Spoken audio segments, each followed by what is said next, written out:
Assalamualaikum warahmatullahi wabarakatuh. Selamat pagi menuju siang Tribunas. Bertemu lagi bersama saya Nia. Tentu saja di... Rekonstruksi nggak bisa main lagi, itu udah bagus. Oh Nah, gitu. itu teknologi ya. Dulu tahun 70-an, kalau ACL-nya putus, nah itu tidak sama sekali tidak dianjurkan untuk olahraga. Nah, dengan Hmm, kemajuan teknologi sekarang, nah itu mereka bisa kembali 60 sampai 80% udah bisa kembali back to sport ya. Tapi eh, tidak akan bisa menggantikan, belum bisa saat ini menggantikan penuh dia ke level aktivitinya yang 100%. ya seperti semula sebelum Untuk cedera. jangka panjang, Ya. jangka jangka jangka waktu yang lama, gitu. Misalnya Hmm, 10 tahun lagi itu belum bisa. Nah, itu memang memang eh, itu sih kendalanya ya, masih belum. ya. Tapi rekonstruksi seperti rekonstruksi ACL itu mungkin bisa memberikan manfaat yang lain ya. Ya, Ya. ini memang memang masih butuh penelitian lebih lanjut gitu. Ya. Jadi makanya atlet-atlet performa atlet-atlet yang sudah di ACL reconstruction itu Hmm. biasanya juga dalam setahun 2 tahun juga nggak bisa 100% back to sport gitu. Jadi nggak bisa begitu normal seperti sebelum cedera ya dok ya. Berarti kalau udah Ya, terjadi karena cedera itu. betul, karena ini high high ini olahraga yang high intensity dan high Iya risk betul. ya. High risk banget ya.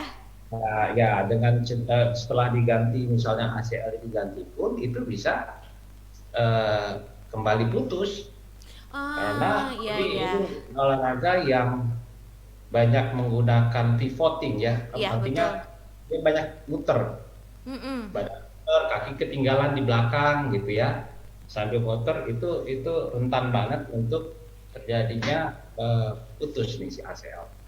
Oke. Gitu. Dok, berarti faktor apa saja sih dok yang meningkatkan cedera pada tulang dan sendi itu sendiri dok? Nah sebetulnya ada beberapa faktor ya. Pertama itu kekuatan otot. Ya, yang pertama itu tadi Mas Kang Eka Ramdhani yang bilang tadi ya, Iya, itu pemanasan ya. iya. Nah, pemanasan ini berguna untuk meningkatkan fleksibilitas dari sendi-sendi itu sendiri, ya. Terus untuk membuat aliran darah lebih lancar ke bagian-bagian otot dan itu juga meningkatkan dengan pemanasan itu akan meningkatkan konsentrasi kita ya. Oke. Dengan pemanasan itu kita main akan bisa endurance akan lebih lama karena ini main bola ini butuh apa endurance artinya Endurance. stamina. Ya. Jadi itu seperti olahraga aerob artinya aerob itu yang butuh oksigen banyak Iya, ya. betul. Itu stamina. Jadi 90 menit atau 45 menit pertama cuma istirahat sekian menit. Kemudian ini itu butuh endurance yang bagus ya. Kalau endurance ini turun, dia akan gampang cedera. Dia akan Oh, gampang jatuh, gampang terkilir ya ya. kesleo Nah, kali ini ya. endurance ini yang harus dijaga ya. Hmm, Jadi selain itu olahraga ini butuh yang namanya anaerobik ya, sprint, dia lari sprint, ya. dia banyak lari. Setelah sprint dia tiba-tiba berhenti sprint. Nah ini apalagi dengan kondisi lapangan yang tidak rata ya, itu sangat high risk banget untuk cedera ankle maupun cedera lutut loh ya. Ya. Nah itu harus diperhatikan tadi pemanasan. Terus untuk harus dilatih ya otot-otot yang misalnya yang banyak digunakan ya. Melatih otot ini buat apa? Supaya si sendi-sendi itu dia akan lebih stabil dengan otot yang kuat ya. Oke. Maksudnya misalnya kalau sendi lutut itu kita harus melakukan latihan otot-otot seperti otot quadricep, hamstring, ya, otot-otot paha atas ya paha, kemudian otot-otot betis ya, gastrocnemius. Nah itu harus dilatih. Makin kuat itu otot, si sendi itu makin stabil. Ya. Berarti sendi saya kurang stabil dok, saya nggak pernah olahraga ngomong-ngomong dok. Nah, ya nggak apa-apa. Kalau pemain bola kan itu harus kuat supaya supaya sendinya juga bertambah stabil. Iya, Terus iya. otot apa di daerah belakang, nah itu juga harus kuat untuk menghindari cedera sendi pada daerah panggul. Dan otot-otot perut dan otot-otot tulang belakang ini ya, makanya Rossi Ronaldo itu perutnya kayak six pack itu, dia latihannya kayak gitu ya, bentuk ototnya bagus begitu ya. Untuk salah satunya adalah untuk menghindari cedera. Nah, dengan kuatnya otot-otot di bagian perut, di bagian tulang belakang ini, dia akan lebih terhindar dari cedera tulang-tulang belakang. Jadi ini kekuatan-kekuatan otot ini yang harus Dijaga ya dok. jadi ya harus dilatih ya. Nah, jadi latihannya tuh mesti ada caranya, tahap-tahapannya ada, caranya ada, kapan kita harus melatih otot ini. Jadi grup-grup otot atau muscle group itu pasti dilatih supaya salah satunya yang menghindari cedera itu. Iya. Selain lapangannya harus bagus ya. Oke dok. Nah, kalau ketika kita sudah mengalami cedera, apa sih hal pertama yang harus kita lakukan? Karena yang kita tahu nih, kadang yang awam nih dok ya, bukan hanya atlet atau mungkin kita nih yang kena cedera ke tukang urut gitu loh dok. Itu baik apa enggak? Atau sebenarnya apa sih yang harus kita lakuin gitu loh dok? Kadang kan kalau misalnya ini, aduh keseleo, aduh lutut gini, udah we ke tukang urut, cina lah gitu kan dok ya, murah-meriah. Ada yang masih berpikiran awam seperti itu. Nah, tolong bisa jelaskan dok. Itu tergantung, kalau itu misalnya atlet ya itu sangat bahaya. Misalnya diurut itu sangat bahaya, apalagi dia atlet. Karena apa? Misalnya dia di hamstringnya, misalnya hamstringnya mengalami sobekan otot ya, nah itu diurut. Nah itu justru bahayanya apa? Bahayanya untuk kedepannya dia akan membentuk dalam proses penyembuhannya, dia akan membentuk seperti jaringan parut, ya kan? Kayak orang luka kan ada bekasnya. Iya. Ya, ada bekasnya. Nah di otot itu dia kalau sobek dia akan juga itu, apalagi kalau diurut dia akan jaringan parutnya itu akan lebih fibrotiknya itu akan lebih banyak, apalagi itu diurut. Nah itu akan mengurangi fleksibilitas dan kekuatan dari otot sendiri. Nah itu bahayanya bisa nanti cedera lagi. Iya, gitu. betul. Cedera berulang dengan fleksibilitas otot yang berkurang, itu bisa cederanya bisa berulang. Jadi yang harus dilakukan adalah cuman ya kalau itu cedera ada sobekan atau ada bengkak pada otot paha misalnya, ya udah kompres aja.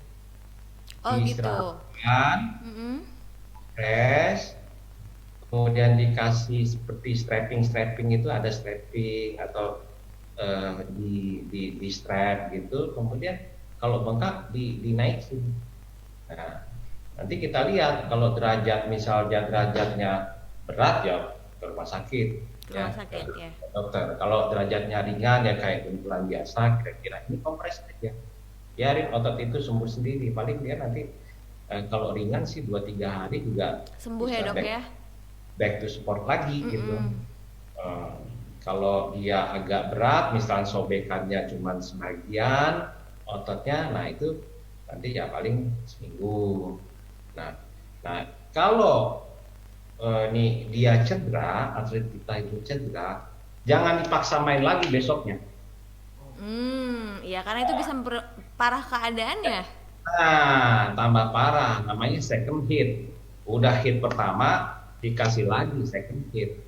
Nah, ini yang bikin dia justru lama penyembuhannya. Ya, justru lama penyembuhannya juga dalam jangka panjang. Kalau begitu terus performanya pasti turun. Karena akan jadi problem. Begitu belum sembuh, misalnya ototnya paksa lagi, sobek lagi, udah kalau mau nyembuh sobek lagi, tapi sembuh. Jadi jaringan parutnya tambah banyak, tambah tebal di situ. Jadi itu ya merugikan sekali. Jadi kasih waktu aja buat ada masa-masa penyembuhannya itu. Oh gitu. Jadi bisa kalau misalnya 2-3 hari sembuh berarti cederanya itu ringan-ringan aja ya dok ya. Kecuali kalau udah sembuhnya seminggu lebih baru harus ditangani sama dokter ya. Iya, kira-kira begitu loh. Kira-kira Ya. begitu. Nah kalau gini dok, kalau misalnya sudah ada yang cedera nih dok ya, apakah bisa dan aman gitu loh penanganan di dokter nih di Rumah Sakit IMC Tangerang dok? Gimana? Ya, Kenapa? jadi begini dok, kalau misalnya sudah ada yang terkena cedera nih dok, pengen diobatin gitu, pengen ditangani, apakah aman bila ditangani di Rumah Sakit IMC bersama dokter? Ya bisa. Nanti karena kalau cedera-cedera yang berat ya kita mesti ada pemeriksaan lebih lanjut ya. Seperti misalnya pemeriksaan MRI ya. MRI. MRI. Nah itu MRI itu bisa melihat struktur sebagian besar struktur di dalam misalnya di dalam ankle atau di lutut. Nah itu misalnya komponen apa yang rusak, apakah bantalannya atau apakah ligamennya ya. Nah itu yang putus kira-kira berapa ya, berapa persen, Iya. lutut total atau ada bantalan yang sobek total. Nah satu lagi ini yang sering terjadi sebetulnya kalau misalnya yang tadi saya bilang ACL tadi, sebenarnya ACL-nya putus gitu. Sebetulnya itu juga mengenai struktur yang lain ya. Nah, bisa tulang rawannya, bisa tulangnya ya, bisa bantalannya. Jadi umumnya tidak satu komponen aja. Nah itu yang bikin walaupun ACL-nya biasanya diganti pun kalau yang lainnya kena seperti tulang rawannya yang cedera, Iya. nah, juga repot tuh. Repot ya dok ya. Ya jadi lebih baik menghindari prevensi daripada udah seperti itu. Iya Jadi betul. gitu. Oke dok, apakah tindakan artroskopi bisa dilakukan kepada semua orang dan segala usia nih dok? Ya artroskopi itu adalah teknik di mana kita memasukkan seperti scope ya kayak endoskopi ya kayak seperti ujung pulpen inilah ya itu ada lensanya. Nah itu seperti kamera kita masukkan ke dalam sendi baik sendi ankle maupun sendi lutut. Nah kita bisa lihat nanti gambaran itu tuh di monitor. Nah dengan melihat langsung kita akan tahu ini ini ACL-nya putus nih, ini meniskus atau bantalannya, ini tulang rawannya udah rusak nih ya. Nah udah rusak. Nah kita lihat, nah, kita bisa tahu kerusakannya di mana dengan pasti gitu kan, langsung kita lihat dan kita bisa kita perbaiki misalnya ACL terputus kita rekonstruksi kita ganti, yang bantalannya sobek yang memungkinkan masih bisa dijahit kita jahit, yang tidak memungkinkan itu bisa mengganjal kita harus ambil ya bisa lah. Jadi diagnosis dan terapi bisa memakai artroskopi. Oke. Dok, pernah nggak nemuin kasus nih, tadi kita balik lagi nih, ada yang cedera ke orang pintar dulu atau nggak ke tukang pijit dulu, terus tiba-tiba datang ke dokter dengan keadaannya udah parah. Itu dokter pernah menemui case itu nggak dok selama ini? Nah, bukan pernah lagi, Sering. Bukan pernah lagi, mas sering. Saking paling parahnya sampai gimana tuh dok? Bisa sharing dok? Kalau yang berhubungan dengan cedera olahraga ini ada juga, apalagi yang berhubungan dengan patah tulang itu banyak banget kasusnya. Iya betul ya, sih. Ya, yang kakinya ada pendek sebelah, yang tangannya ini udah nggak bisa nekuk lagi. main sampai sini banyak banget.